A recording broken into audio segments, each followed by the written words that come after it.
Hello, everyone, and welcome to the weekly update for the worm farm. Today I'm starting with the bin that is normally my regular tote, that is the wetter one. And when I left the bubble wrap off of the side of the castings, this side dried out much faster than it has ever dried out before. It's actually kind of frustrating because usually it does get a little bit drier, but enough where I am okay with leaving it off for a week. But it dried to the point where I would be concerned about potential colony collapse. I'm glad I did leave the bubble wrap on the other side because where I put the food, all the worms have congregated over there to kind of stay away from the drier material. So this week I definitely want to mix all the castings all together because I don't want really dry patches and really wet patches going on in the bin. Since I want to get this to harvest, closer to a harvest like the other regular tote, I'm going to feed directly down the middle to encourage the worms to go throughout the castings, and I'm going to give them quite a large feeding of material, stuff that breaks down quick like squash, and then a piece of banana, which they really like. So I hope this does encourage them to migrate all the way through, help to break down some more of that cardboard in here, and then take this bin to harvest. I say it like every week, I feel like, but in the next 1 to 2 weeks I want to get this bin to harvest. Actually, not 1 to 2, 2 to 3 weeks. But for this bin is all set up for another week. Regular tote bin number 2, I also only put the bubble wrap on a part of that, and very clearly you can see how this one dried out, and it was drier than its sister bin, the tote that we just went over. And in here, of course, the worms escaped from the drier area by going over to where the bubble wrap kept a lot of the moisture in. So the process for this bin is going to be exactly the same as for the other regular tote, where I'm going to give it quite a large feeding right through the middle of the bin to add some moisture to it all throughout instead of actually adding water to it. And for this bin, I think that next week I could actually start the horizontal migration. I choose to do horizontal migration in the regular totes because it works really, really well. So I think this one is actually ready to begin that process. So as far as messing with this bin, I'm not going to do too much beyond the feeding and making sure the material is mixed up, and then setting it up for next week when I will begin the harvest. And I am making sure to spread the bubble wrap all over because I don't want any dry bits as well for this bin. Last cycle, I harvested this Vermi bag tote on the same plan as the first two regular totes. But as I'm looking at this bin, it still has a lot more non-broken down material than the other two regular totes. So I don't know if this one is as close as I thought. The castings are coming along really well. The worms look nice and happy. And as it always seems to be in the Vermi bag totes, the material has a great feel to it, a little on the dry side on the edges as usual.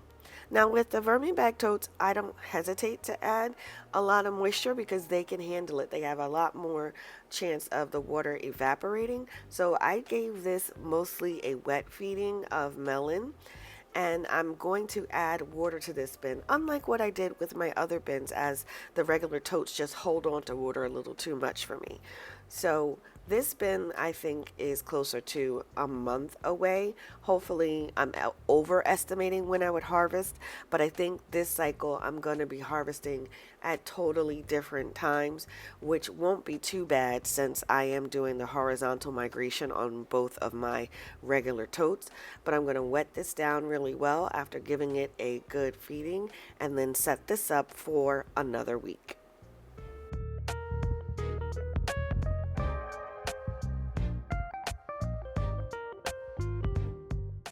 Moving on to my project Vermi bag tote.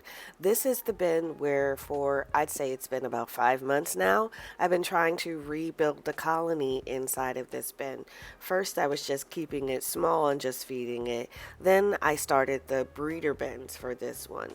So it has quite a bit of material in it. and it's not really going through a normal harvest cycle. All I'm doing is just trying to build the number of worms that are in here. The good news is I am seeing the evidence of additional worms, a lot of juvenile and small worms, and there is a good collection of more mature worms. So it seems that using the breeder bin is working out for me in here. I won't be able to do an assessment until I actually harvest this, which this is probably still another 3 to 4 months away from any harvest. I'm going to add water to it because it does have a lot of dry spots in here. And the juvenile worms that I harvested out of the regular castings, I haven't added yet, and you'll see why in a moment. But for this bin, I've read that the juvenile worms have a good appetite, so I'm giving a large feeding to this bin, something where I haven't done before, and hopefully they will enjoy this feeding. But this bin is set up for the week, not messing around too much with it at all.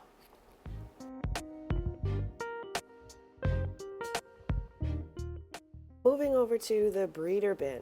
So the actual breeder bin I changed by reducing the volume of castings in there since I didn't have a lot of worms. I don't do much with the breeder bin beyond make sure that the material is moistened and adding bits of food in. I do check on it more than my other bins to make sure it's not drying out and the worms are okay. But other than that, I don't do much to this. It's just for the worms to meet up and hopefully hatch more cocoons. It's in two pieces because I did harvest out the last cycle of material from the breeder bin. From what I read, you're supposed to let it go for about 30 days. So this is what was left over. And even though it looks dry on the top, both sides of this bin are wet. And this is what I was alluding to when I was talking about the other part, the third part of this project. I haven't added these because they are like clumpy, almost muddy like texture. And I don't want to add that to the bin and then cause the bin to have any imbalances with water retention. So I'm trying to let this dry out for a week or two. The small worms, which the camera definitely won't pick up, but there's a lot of small worms, a lot of cocoons throughout. So I'm going to give this a good size feeding for what I saw. I'm going to put the castings all to one side of the container. Maybe that will help encourage the moisture to come out of the castings, and then give this probably 1 or 2 more weeks to try to dry out, because I don't want it to dry out too fast. I am going to replace the bubble wrap over the whole entire castings and see how that works out. But the breeder bin project is updated for the next week. And my last and final bin, which is my only flow-through system, the Vermi bag midi. I do love this bin because I can put a lot of material and I really choose when I want to harvest this. I usually try to harvest it along with some of my other bins. But my focus for the last month or so has been on keeping these edges from being crispy. The edges of the bin really tend to dry out, and I found that by putting food around the edges, food that contains a higher water content, it does help with the edges. So I'm putting pieces of melon around the edges. This week I'm not putting anything in the middle because the very center of the castings is kind of mushy. So I don't know how that will relate in the end to the castings. So I'm going to hold off on putting anything in the middle.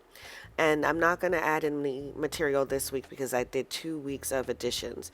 But this bin, I'm not going to mess with too much this week. It's all set up. I hope you've enjoyed this update on the bins. If you've gotten this far, thank you so much for watching. And if you enjoy the content, please like and subscribe.